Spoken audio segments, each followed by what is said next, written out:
to another section of our conversation this morning on Point on the Street, and I'm pleased to have the president and also another member right here.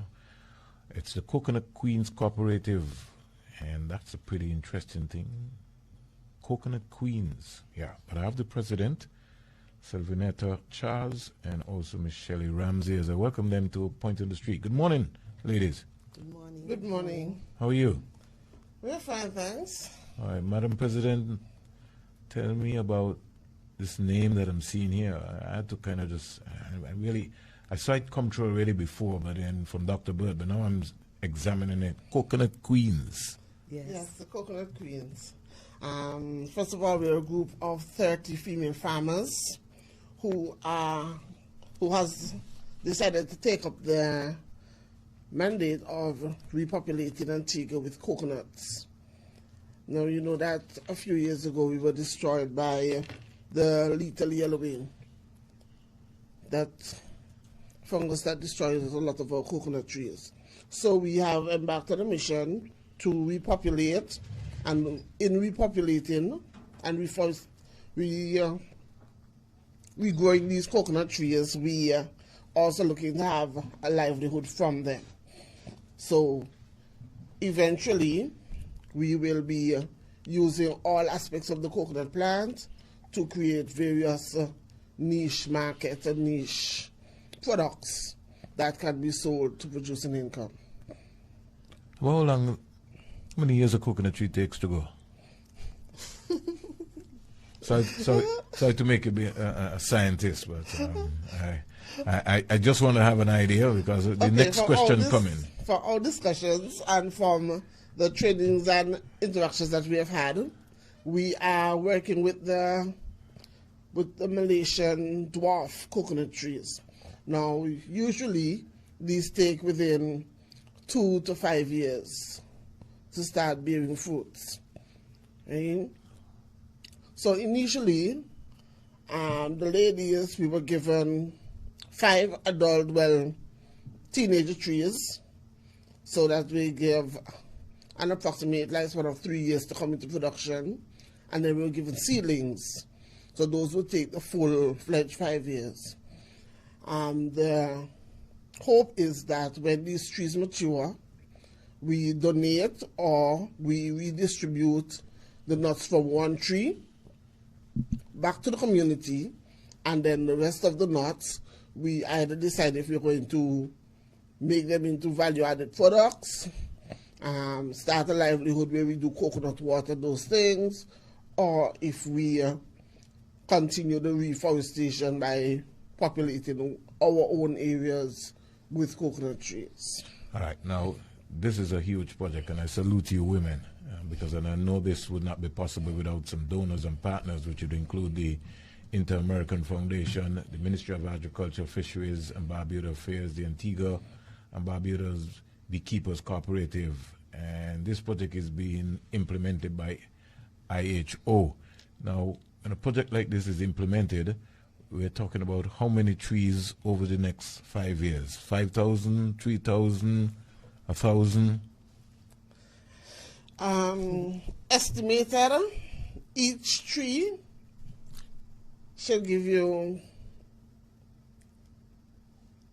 what is our estimates? Each tree will give you 30 nuts. No, 10. 10 nuts, and 10 by 5 by 30. Yeah, 10 by 5 by 30. 10 by 10. So, yeah, because everybody will have to give in 100 trees. So it's that by 30. Yeah. So 100 by 30. They're talking 3,000. Yeah. Okay, all right. Now, how did the Integrated Health Outreach get involved with this project, and how they reached out to you ladies? Okay. The Integrated Health Outreach, they saw the need for the repopulation and the reforestation of these trees. They recognized the health benefits to the persons on island and to the community at large, and they decided that the best persons to get involved were the farmers who had to do the work on the ground. We have to plant, we have to fertilize, we have to ensure that, these trees are taken care of, watering and so on. Care them from animal devastation and those sorts of things. So the call was made, the call was answered, and then a selection was made based on availability of land space and, the commitment of the persons. Right. Then we branched off further into now securing, the nuts, and then ensuring that they were planted properly and they were well taken care of. Some ladies who had difficulties were given tanks so that they could have water storage facilities to help with these trees. All right, this is Point on the Street. We're having a conversation this morning with the Coconut Queens Cooperative, and I've got also Miss Shelley Ramsey. Let me get Miss Ramsey in here. Miss Ramsey, how will this project benefit us here in Antigua and Barbuda? Okay, this project aims towards entrepreneurship, helping us to become entrepreneurs as well, farming on our businesses. It's also there for, should be a community-driven sort of situation, because we have to deal with the community in the sense of planting, as Ms. Sylvanita said just now. And of course, it goes way beyond, because we are thinking about not only for reforestation. Coconuts are used to be borders to protect the sea, the sand from erosions. They also protect your house, your property from the bombardment of winds. It's used for decoration at some places as well, but the nuts are what we are really interested in. Now, there are a lot of people in Antigua that is doing oils. And we have to be importing coconut oils, and Antigua is said to be a place that can grow so many things here. So with that, we the Coconut Queens will be giving back to the community, as Sylvanita said, and also we will be utilizing the different areas of the coconut doing different things. So other people on the outside, other communities, other groups can come in and learn something. They can do the same, and we can be able to reach to the point that we can at least export something from that product or the fruit itself. What is the end goal for Coconut Queens, and what are you hoping to achieve at the? And you just highlighted something special. We make a lot of oils here in Antigua and Barbuda, and I'm not saying that we shouldn't be working with our neighbors down in Dominica, but at the same time, the cost of shipping is high. So that's the end goal that Queens. Well, as you might know, we are already a cooperative, so we are the first ever female farmers and farmers on the whole of Antigua that actually get to reach that stage that we are officially registered. Wow! Right, so we are the first, so we have to uphold that. So it's, as Sylvanita said, it's 30 women working together, and we have been through training for quite a while. Not only as for the plants, but as for the administration part of it as well, the cooperative.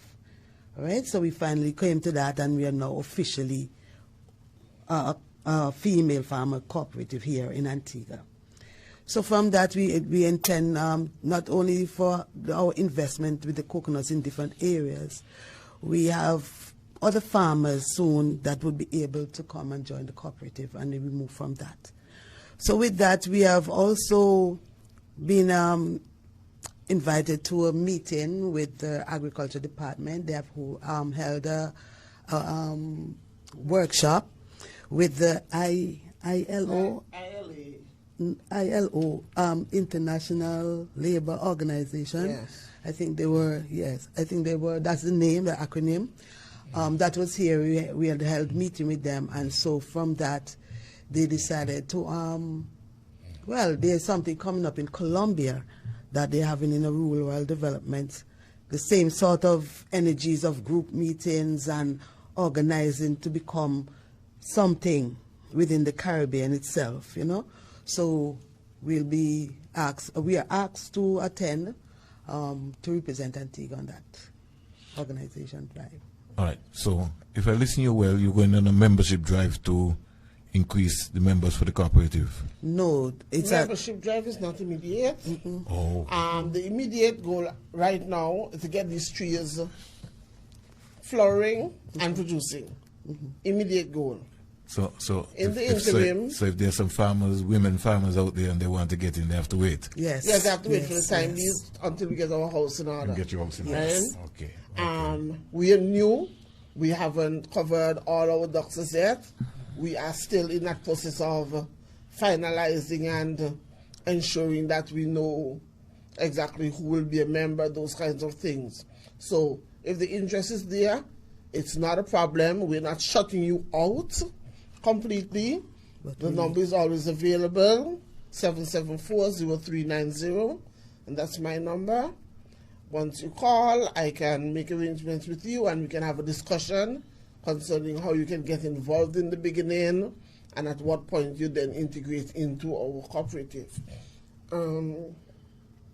As I say, our immediate goal, capacity building and getting these trees flowering. There's not much else you can do with the coconut trees until they have fruits on them. Right? So it's nurturing, making sure that everybody, all 30 women, are on the same page, make sure our trees collectively are striving.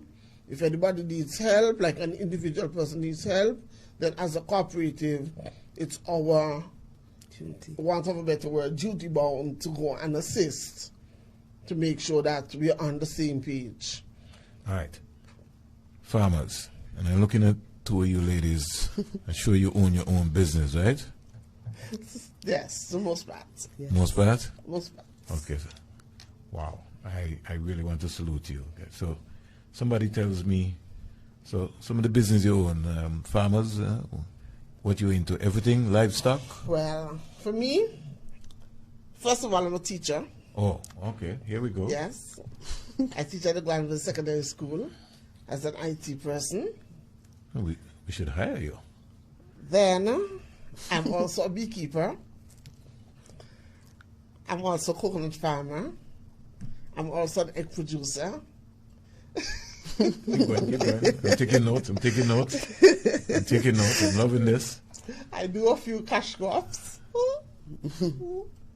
How big is the family? Well, my family is four. Family is Me, four? my husband and two children. All right. So the children children are very much involved. Very much. Okay. Very much. What They about can go into a hive without me. they can go into a hive? Yeah, without me. So They like the smoker, they put on their suits. So give me the secret about this hive here, because I'm sometimes fascinated. So somebody called you. There's a hive here at Point FM 99.1, and we call you. Yes. What happens? What you come and assess? And Yes, first we come and assess. Usually there's a cost for that. They come and assess. And then we determine what is best for that hive. If it is too high and it causes too much danger to get, we would advise that you leave it and eventually it will go. Or if it's a nuisance, then we might have to eliminate, but we don't advocate that first. We deal with removal first and securing, safeguarding before that next step.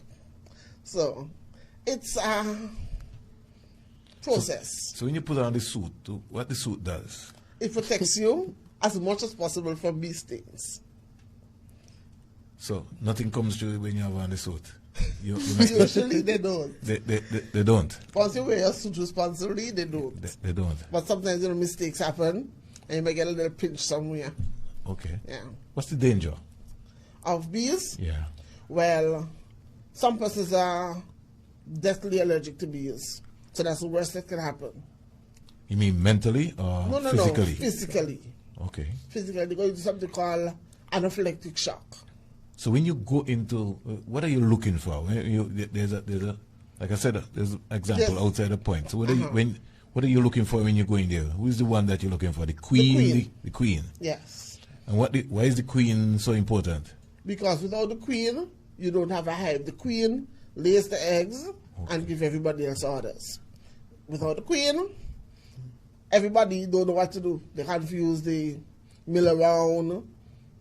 Yes, they know they're supposed to go out and come back here with something, but what they do with it after that, there are no eggs to look after, no young ones to look after. So eventually, if they don't regroup themselves quickly and create a queen, then the hive itself will just die. So you got a lot of calls?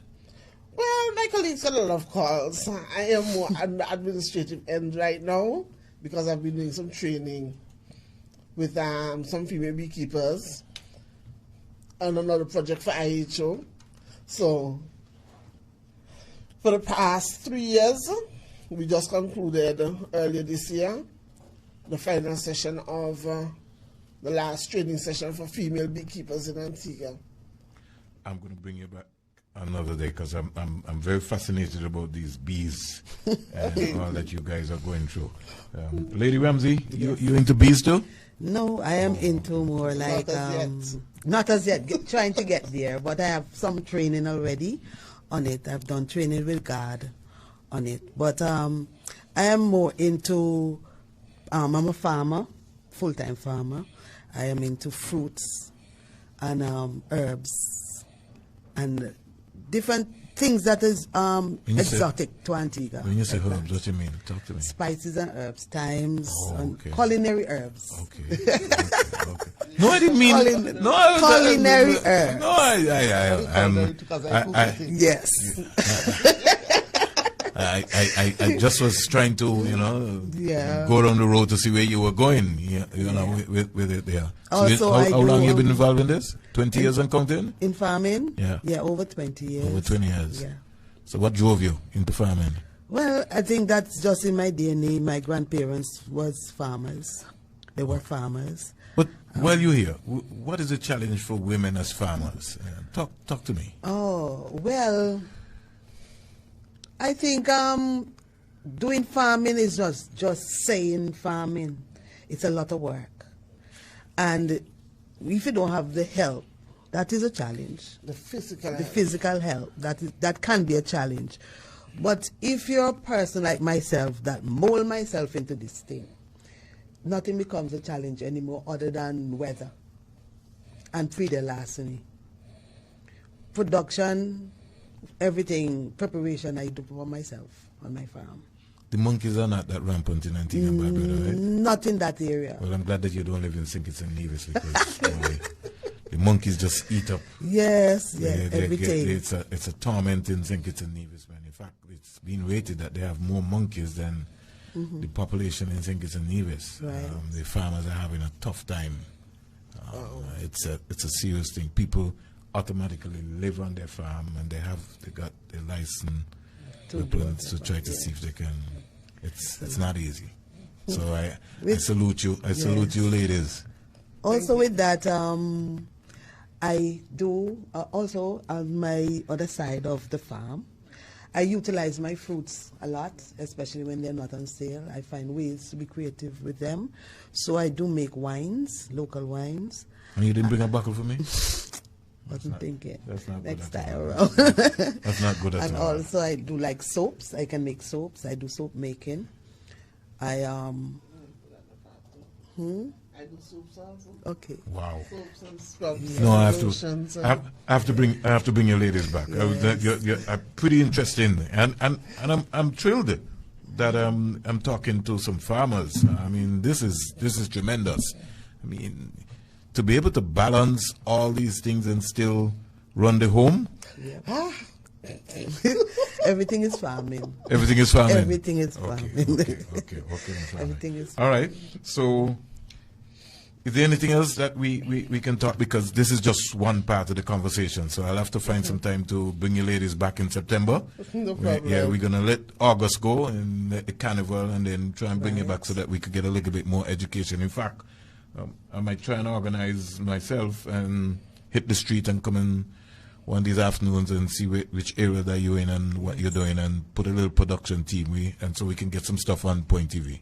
Okay, that's no problem. nice. Yeah, but I really want to thank you ladies this morning for And folks, in fact, just before you go, Madam President, because we never know, somebody out there might want to partner and give some help.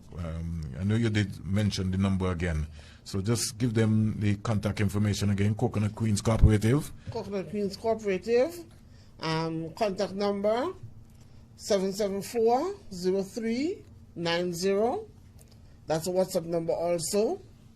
And email, you can contact Integrated Health Outreach via their email. They're on the internet. So you just type in IHO and you should get straight to the link. And you can send a message there. Or you can email me also at inacharles2@gmail.com. And Lady Ramsey, you because you're into all everything. Yeah, how the folks can reach you. Okay, my number is 779-4943. Okay. All right, and I of course have my email, which is mysticsgardens@gmail.com. I want to thank you, ladies, man. It was indeed a pleasure speaking to you this morning. Thank you so much for having us and accommodating us. And you see the conversation wasn't all I had, right? You were a little scared. First timers. Yeah, that's okay. I make you comfortable here on Point on the Street. Folks, you heard it there from the farmers, the Female Farmers Association right here in Antigua and Barbuda. Yeah, look out for them, man. They're going to be regulars on Point on the Street. Coming up next, Inspector Kwame already is in studio. And we're going to be talking about the carnival route. Remember.